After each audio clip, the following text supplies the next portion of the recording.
Tant que Judith est dans cette maison, je n'ai plus besoin de vous. Je n'ai pas l'intention de te soutenir avec l'argent de Judith. Partez tout de suite. J'ai toujours eu l'impression que ma mère ne s'intéressait pas à moi. Malgré cela, j'ai continué à faire de mon mieux, croyant qu'un jour elle m'accepterait. Mais je me trompais. Les parents toxiques ne changent jamais. J'ai donc perdu espoir et j'ai quitté la maison. Je n'aurais jamais imaginé que plus tard, elle me demanderait de l'aide. Je m'appelle Christy, j'ai 38 ans. Je suis toujours célibataire et je vis chez mes parents. Dans ma vingtaine, je voulais me marier, mais aujourd'hui, cela me semble impossible. L'une des raisons est ma santé fragile. Je ne souffre d'aucune maladie grave, mais je me sens souvent mal pour des problèmes mineurs. J'attrape fréquemment des rhumes et j'ai souvent beaucoup de fièvre, ce qui m'empêche de travailler à plein temps. Les emplois à temps partiel sont ma limite. Mais même dans ce cas, je dois souvent prendre des jours de congé en raison d'une maladie soudaine, ce qui fait que je ne travaille pas régulièrement. Cela m'amène naturellement à passer plus de temps à la maison. Récemment, j'ai commencé à travailler à domicile, ce qui réduit le poids des trajets. Cependant, ma mère semble penser que je m'enferme dans ma chambre. Comme nous vivons ensemble, il est difficile de lui dire de ne pas s'en mêler. Ne pouvant pas travailler à temps plein, je suis reconnaissante de pouvoir rester dans la maison familiale. Je supporte donc ces sarcasmes et j'essaie d'être patiente. Cependant, je couvre toutes les factures des services publics et je paie l'impôt foncier pour notre maison. Je m'occupe également des frais de réparation de notre maison, qui a une longue durée de vie. Je ne paie pas toutes les courses, mais j'en assume une grande partie. Depuis le décès de mon père il y a 3 ans, j'assume ces dépenses pour ne pas peser sur ma mère. En outre, je m'occupe des tâches ménagères. Lorsque je ne me sens pas bien, je fais appel à ma mère, mais normalement, la cuisine, la lessive et le ménage sont toujours de mon ressort. Pourtant, ma mère exprime toujours son mécontentement. Combien de temps vais-je devoir m'occuper d'une telle fille à la maison? Je ne me souviens pas d'avoir élevé de cette façon. Elle se plaint souvent, déformant son visage en signe de désapprobation. Honnêtement, même maintenant, passé l'âge de 30 ans, je pense que ce doit être un fardeau de vivre encore chez mes parents. Cependant, je couvre la plupart des frais de subsistance et je m'occupe de tout à la maison lorsque je suis en bonne santé. Pourtant, je me demande parfois s'il est vraiment nécessaire qu'elle exprime un tel mécontentement. Je pense que la vie devrait être un peu plus facile pour elle. Mon père ne lui a pas laissé beaucoup d'argent, pratiquement que cette maison. La pension qu'elle a commencé à recevoir à la soixantaine n'est pas très élevée. Pourtant, si elle peut acheter ce qu'elle veut et profiter librement de sa retraite, c'est parce que je la soutiens. Est-ce égoïste de ma part de souhaiter qu'elle comprenne mieux cela? Comment se fait-il que ma Judith bien-aimée ait quitté cette maison, et que vous, qui ne comptez pas, soyez toujours là? J'aimerais que Judith revienne à la maison, disait ma mère à voix haute, en voulant que je l'entende. Judith est ma jeune sœur, de 3 ans ma cadette. Contrairement à moi, elle est en bonne santé, a un beau visage et est douée pour les études. Ma mère est fière de Judith et pense qu'elle peut la montrer à n'importe qui. J'ai toujours été comparée à elle et détestée par ma mère. Pour moi, ma mère était une présence terrible. Les différences dans les vêtements, les repas et même la façon dont elle interagissait avec nous étaient évidentes. Pour ma mère, j'étais comme de l'air alors que Judith était traitée comme sa fille unique. Malgré ces circonstances. Si j'ai pu grandir sans me rebeller, c'est grâce à mon père. Il réprimandait ma mère et me donnait l'affection qu'elle n'avait pas sans mon père, je ne serais peut-être pas arrivée jusqu'à aujourd'hui. Après son décès, ma mère s'est sentie perdue et a même commencé à dépendre de moi. Malgré ma mauvaise santé, j'ai travaillé dur aux tâches ménagères pour elle. Mais maintenant qu'elle est complètement rétablie, il semble que mes efforts soient considérés comme inutiles. Tous les jours, elle me demande, « Quand pars-tu » Parfois, je pense à déménager et à vivre seule, mais elle me dit alors, « Assure-toi d'envoyer de l'argent à la maison tous les mois. Tu dois me rendre l'appareil pour tous les soins que je t'ai prodigués. » En entendant cela, j'ai du mal à décider de vivre seule. Dit-elle, quand tu auras déménagé, tu devras encore venir faire les tâches ménagères. Tu n'es pas marié et tu as beaucoup de temps, cela ne te ferait pas de mal de le faire. Vivre seul tout en envoyant de l'argent au pays et en gérant les tâches ménagères semble impossible. Écouter chaque jour les plaintes de ma mère ne fait qu'aggraver mon état de santé. Pourtant, je ne peux pas me résoudre à la quitter. En fin de compte, je passe chaque jour à souffrir de ses paroles. Un jour, ma sœur, qui était mariée et avait quitté la maison, est venue me rendre visite. Sa fille de 6 ans était avec elle. J'ai pensé qu'elle était juste venue se montrer après une longue période. Mais elle a fait une déclaration choquante. À partir d'aujourd'hui, nous vivrons ici. À partir d'aujourd'hui, que s'est-il passé? Répondant à ma question, elle m'a encore surpris. J'ai divorcé et j'ai déménagé. Quoi? Tu as divorcé? C'est ce que je viens de dire. Pourquoi as-tu divorcé? Le fait de vivre ensemble pose plusieurs problèmes. L'appartement est au nom de mon mari. Je ne peux donc plus y vivre. Il doit y avoir des raisons au divorce et au départ brutal de ma sœur. Je peux quitter mon emploi actuel à l'hôpital, mais il y a beaucoup d'autres endroits où travailler. Chaque hôpital a besoin de médecins, après tout, nous paierons nos propres frais de subsistance, donc tout devrait bien se passer. Non seulement ma sœur Judith est belle, mais elle est aussi intelligente et elle est devenue médecin. Il ne fait aucun doute qu'elle n'a pas à se soucier de l'argent. Je vais sûrement trouver un nouveau travail assez rapidement, et puis je ne serai pas souvent à la maison, alors je te laisserai t'occuper des tâches ménagères, a déclaré la grande sœur Judith. Elle est entrée et s'est dirigée directement vers le salon en disant « Je suis affamée. » Elle est arrivée juste au moment où je finissais de préparer le dîner. Lorsque je suis retournée en hâte dans le salon, ils avaient déjà commencé à manger. Ma mère, ma sœur et ma nièce étaient toutes assises autour de la table. Il n'y avait pas de place pour moi. En fait, mon repas n'était même pas préparé. À l'origine, je n'en avais préparé que pour ma mère et moi. Ils ont sûrement dû diviser cette quantité entre 3. C'est délicieux, dit ma sœur, sans se soucier de moi. Je suis si heureuse de voir ton visage. Ne te retiens pas, mange bien.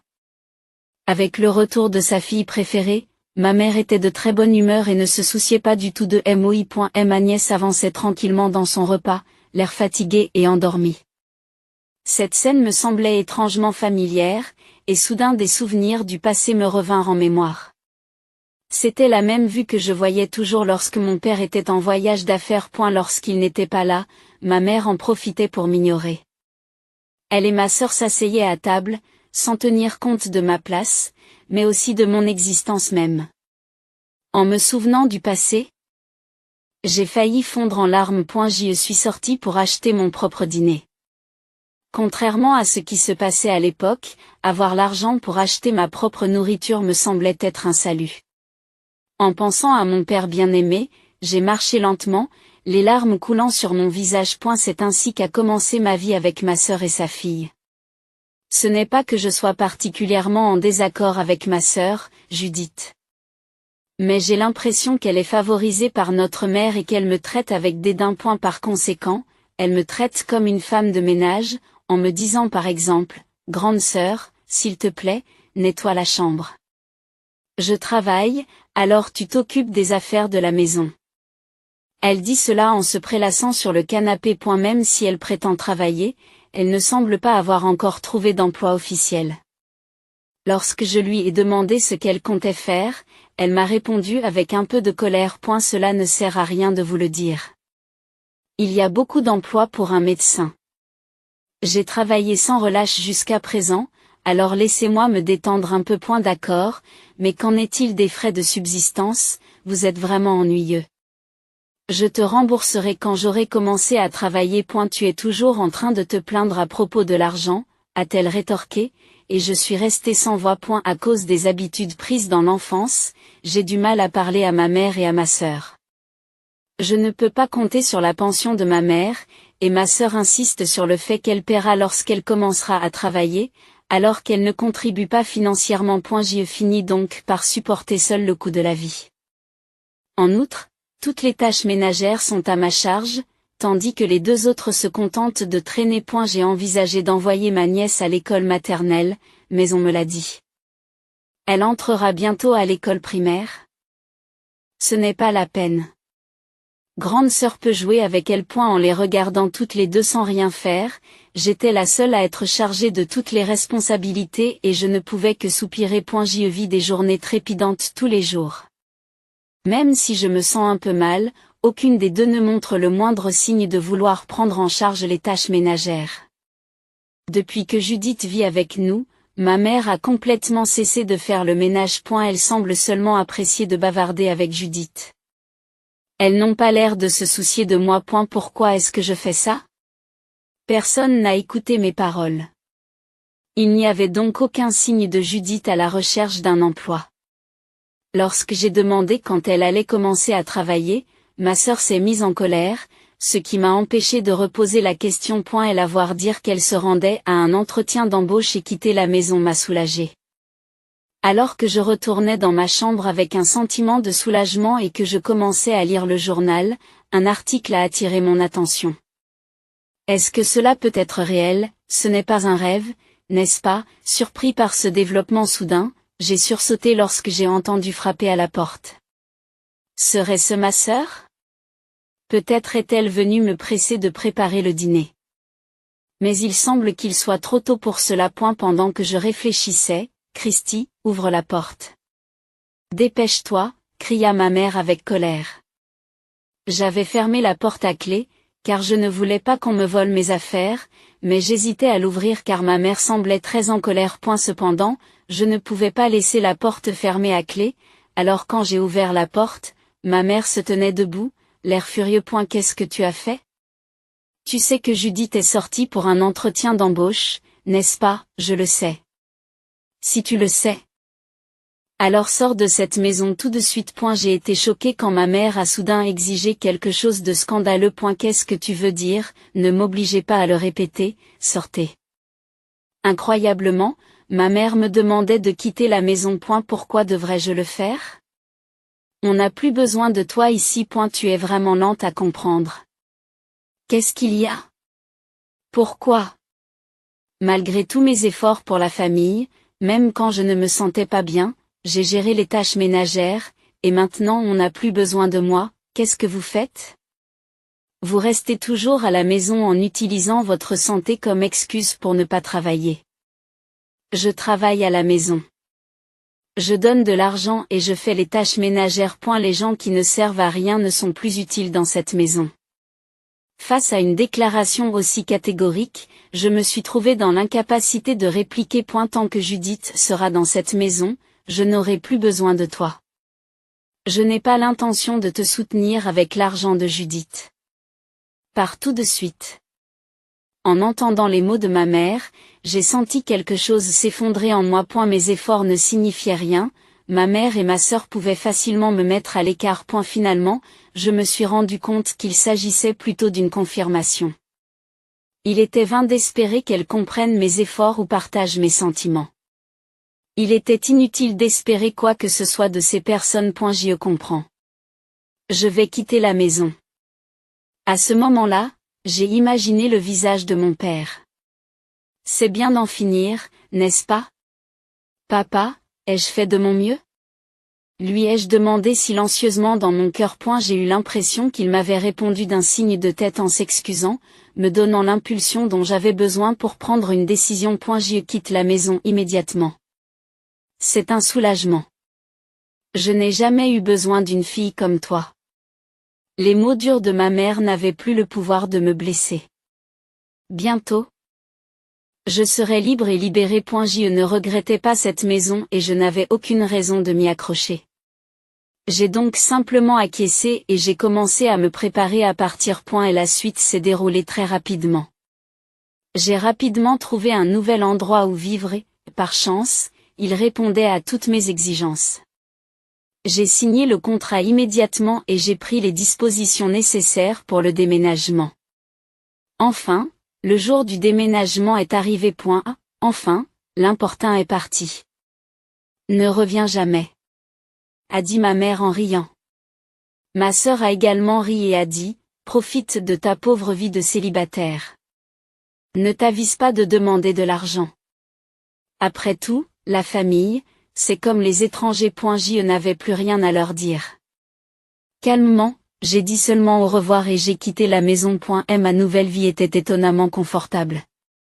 Le temps passé dans la maison familiale semblait être un rêve lointain et je vivais confortablement, sans aucune difficulté. Je ne tombais presque plus jamais malade. Même s'il m'arrivait encore d'avoir de la fièvre, ma santé était bien meilleure que lorsque j'étais chez mes parents. Alors que je pensais que mes jours paisibles allaient continuer, j'ai reçu un appel de ma mère. Christy, peux-tu m'aider? Sans savoir ce qui s'était passé, j'ai accepté de la rencontrer. Nous nous sommes donné rendez-vous dans un café près de la gare. Qu'est-ce qui a bien pu se passer? Cela ne faisait que 2 mois que j'avais déménagé. S'était-il passé quelque chose à la maison? Alors que je me dirigeais vers le café, plein d'inquiétude, je me suis rapidement retrouvé devant.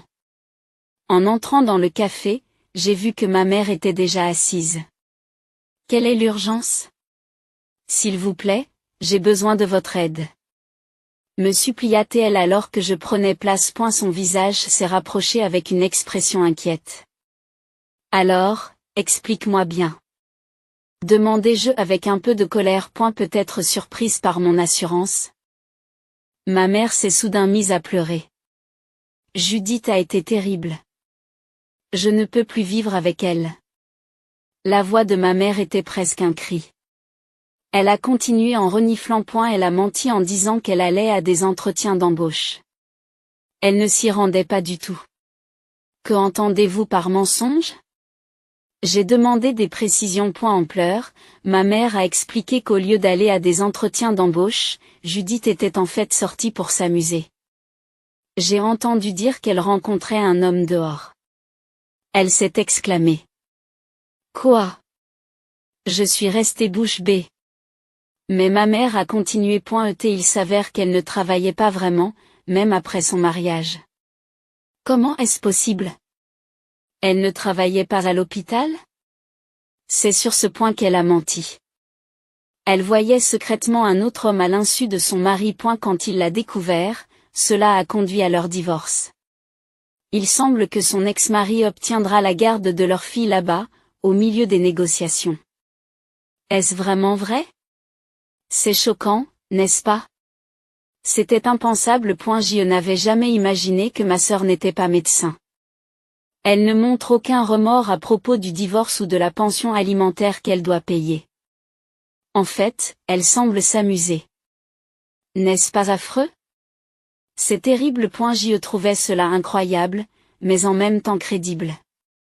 Au cours de notre vie commune, j'avais remarqué que Judith avait tendance à éviter les situations gênantes et qu'elle était très fière d'elle. Il était difficile de croire qu'elle avait pu supporter le travail mentalement exigeant d'un médecin. Était-il possible qu'elle n'ait pas travaillé du tout depuis son mariage? Je ne comprends pas comment son ex-mari ne l'a pas remarqué plus tôt. Elle a donc divorcé parce qu'elle a fini par être démasquée. Pensait-elle vraiment qu'elle pouvait utiliser l'argent de son mari aussi librement sans se faire prendre? L'insouciance de Judith me laisse sans voix. Peut-elle même se permettre de payer le règlement du divorce sans argent? Elle dit que puisqu'elle n'a pas d'argent, c'est à moi de payer à sa place. En entendant cela, je n'ai pas pu m'empêcher de rire à gorge déployée. Ma sœur, qui n'a pas l'intention de travailler, essaie de tout mettre sur le dos de notre mère. Ma pension est faible et il ne reste presque plus d'argent de la succession de ton père. C'est impossible de payer. Ma mère se remet à pleurer. Elle ne fait pas non plus de ménage à la maison. Pourquoi? Il semble qu'elle ne l'ait jamais fait auparavant. Son mari ne le savait pas, mais il semble qu'elle ait engagé une bonne en secret. Et puis, la plupart de son argent s'est envolé, et tout est sorti. C'est vraiment drôle. Je n'ai pas pu m'empêcher de rire. Qui est-elle pour parler? Maman, tu as fait la même chose en me faisant faire toutes les tâches ménagères. Ne me mets pas dans le même sac que Judith. Quelle est la différence, je me le demande? Ma mère continue de me surprendre. Qu'est-ce que cela a à voir avec moi? Revenez à la maison, s'il vous plaît. Je ne reviendrai pas. C'est évident. Vous m'abandonnez? As-tu oublié tous les soins que je t'ai prodigués à la maison? Le visage de ma mère devint soudainement rouge, ses émotions s'intensifiant lorsqu'elle entendit mon refus inattendu. C'est pour cela que tu n'es pas attachante. Même si j'ai pris soin de toi en tant que mère, tu es une fille si ingrate. Tout en écoutant silencieusement les paroles de ma mère, j'ai pris un verre sur la table. Tu n'as pas le droit de refuser. Tu dois rentrer à la maison immédiatement, faire les corvées et le ménage. Et n'oublie pas l'argent. Il y a beaucoup à faire, alors au lieu de te plaindre, tu devrais te dépêcher de rentrer et de mettre. Je ne pouvais pas attendre la fin. D'un geste rapide, j'ai aspergé l'eau du verre que je tenais sur l'éclaboussure de ma mère. À cet instant, elle s'est tue. L'environnement devint mortellement silencieux. Seul le bruit de l'eau qui s'égoutte résonne à l'intérieur du café. Le visage de ma mère, choqué et tremblant, était un spectacle à voir. Ah! Ah! Je suis désolée. Ma main a glissé, ai-je dit. Tout en parlant, j'ai attrapé le verre de ma mère. Un instant. Comme si elle voulait dire attendez, je l'ai de nouveau aspergé. L'eau a frappé directement sa bouche au moment où elle allait parler, la faisant s'étouffer. Tout. Qu'est-ce que tu fais? Tout. Elle a encore glissé. Je m'excuse. Je me suis rapidement excusée auprès du serveur qui s'approchait et j'ai utilisé une serviette que j'avais pour essuyer les parties mouillées. Le serveur a apporté une serpillière et a nettoyé le sol. Après m'être excusée à nouveau, je me suis tournée vers ma mère. Le regard incrédule, je lui ai jeté la serviette que je tenais. Pourquoi ne t'essuies-tu pas? Qu'est-ce que tu fais? Je suis trempée. Je pourrais attraper un rhume à force d'être mouillée. Qu'est-ce que ça peut faire si tu attrapes un rhume? Qu'est-ce que tu viens de dire? Ça suffit. C'est ce que j'ai toujours ressenti. Ma mère a continué à crier. J'ai haussé le ton, bien décidée à ne pas être en reste. À ce moment-là, le café est redevenu silencieux. Regrettant l'escalade, mais ayant besoin de faire valoir mon point de vue, j'ai baissé la voix et commencé à expliquer à ma mère choquée. Quand j'étais petite, je devais toujours me baigner dans de l'eau froide. Je ne pouvais utiliser que de petites serviettes et les sèche-cheveux étaient interdits, si bien que je grelottais toujours. La situation n'a pas changé, même lorsque je suis devenue adulte. Les jours où papa était à la maison étaient meilleurs, mais les jours où il n'y était pas étaient encore pires. N'est-ce pas? Et après la mort de papa? Tu sais très bien ce qui s'est passé. Ma mère ne m'avait laissé utiliser que de petites serviettes et ne m'avait jamais laissé toucher au sèche-cheveux. Et il n'est pas étonnant que j'ai toujours été en mauvaise santé. C'est tout à fait vrai. Depuis que je vis seule, je n'ai pas été malade une seule fois. À eu début, j'ai pensé que c'était parce que le stress de ma mère et de ma sœur avait disparu, mais j'ai commencé à me rendre compte que ce n'était pas seulement cela. La cause première était ma mère. Qui voudrait retourner dans une maison avec quelqu'un comme vous? J'ai pris soin de toi pendant toutes ces années, il est donc normal que tu écoutes tes parents. Comme je l'ai dit plus tôt, tu n'as pas pris soin de moi du tout. Qu'est-ce que tu veux dire? Contrairement à ce qui s'était passé auparavant, j'ai répondu avec fermeté et ma mère a peu à peu trébuché sur ces mots. Je ne me souviens pas du tout que tu m'aies élevé. C'est papa qui m'a élevé. Sans lui, je ne serais pas ce que je suis aujourd'hui. Ce que tu as fait n'était pas de l'attention. C'était de la maltraitance. Ce n'est pas vrai. Après la mort de papa, j'ai remboursé plus qu'il n'en fallait au cours de ces 3 années. J'ai travaillé dur pour faire les tâches ménagères, même les jours où je me sentais malade. Vous êtes-vous jamais soucié de ma santé? C'est grâce à moi que vous avez pu vivre confortablement, n'est-ce pas? C'est grâce à qui? Grâce à Christy. Donc tu comprends pourquoi j'ai dit que je ne reviendrai pas. Je comprends, mais quand même. La suite de la conversation me paraissait inutile. Je me suis levé discrètement de mon siège. Attendez, nous n'avons pas fini de parler, n'est-ce pas? Vivre seul est difficile. Nous pourrions vivre ensemble, j'ai oublié de le préciser. J'ai coupé court à la tentative de persuasion de ma mère et lui ai montré une photo sur mon téléphone. Qu'est-ce que cette photo veut dire? Regardez bien. C'est un appartement de luxe. Et alors? C'est ma maison. Qu'est-ce que c'est? S'exclame ma mère lorsque je lui révèle ma surprenante vie dans un appartement de luxe. C'est chez toi. Tu ne peux pas avoir l'argent pour ça. En fait, j'ai gagné à la loterie. Qu'est-ce que tu as dit? J'ai toujours pensé que j'avais eu une vie terrible, mais Dieu ne m'a pas abandonné, moi qui vivais honnêtement.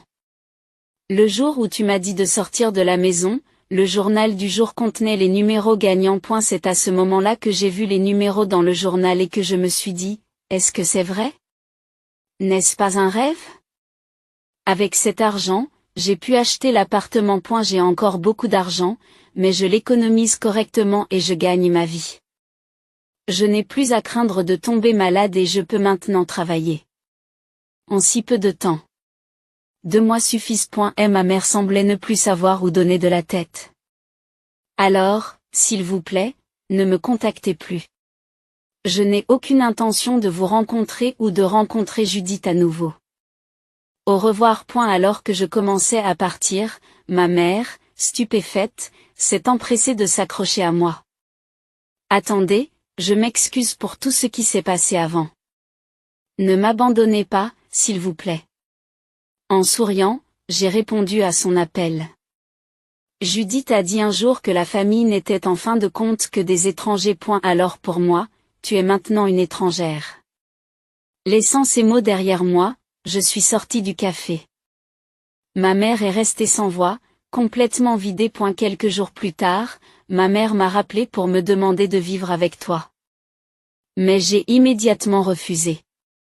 Judith m'a également contacté pour me dire, j'ai des problèmes avec maman. Tu devrais t'occuper de la maison et donner de l'argent. J'ai également rejeté sa demande. La famille, ce ne sont que des étrangers, n'est-ce pas? Ai-je dit, et j'ai raccroché le téléphone. J'ai ensuite bloqué les numéros de ma mère et de ma sœur. Plus tard, des proches m'ont appris que Judith était toujours au chômage. Elle n'a plus d'argent pour sortir et reste à la maison. Ma mère, qui ne s'intéresse pas aux tâches ménagères, a rapidement laissé la maison en désordre. Ma nièce a été recueillie par son ex-mari. N'ayant plus d'argent, ma mère n'a pas eu d'autre choix que de vendre la maison. Il s'agit d'une vieille maison de famille, située à la campagne, dont le terrain ne valait pas grand-chose. Ma mère et ma sœur ont emménagé dans un vieil appartement avec le peu d'argent qui leur restait. Il semble que leur argent se soit rapidement volatilisé. Ma mère a mendié de l'argent auprès de sa famille. Finalement, même la famille l'a reniée. Elle mène désormais une vie solitaire et appauvrie avec ma sœur. Cette dernière refuse toujours de travailler, ce qui pourrait bien être une conséquence de l'excès de chouchoutage de ma mère. Quant à moi, je me suis complètement libérée de ma mère et de ma sœur et je coule des jours paisibles. Je suis en bonne santé et ma vie professionnelle et personnelle est épanouie. Récemment, j'ai connu un nouveau développement dans ma vie. Un homme d'apparence sérieuse m'a demandé, envisagerais-tu de sortir avec moi en pensant au mariage, et maintenant, nous sommes en couple. Nous prévoyons de nous marier l'année prochaine. Je me suis dit, je vais être heureuse, en m'adressant à une photo de mon père, et j'ai eu l'impression qu'il me souriait en retour.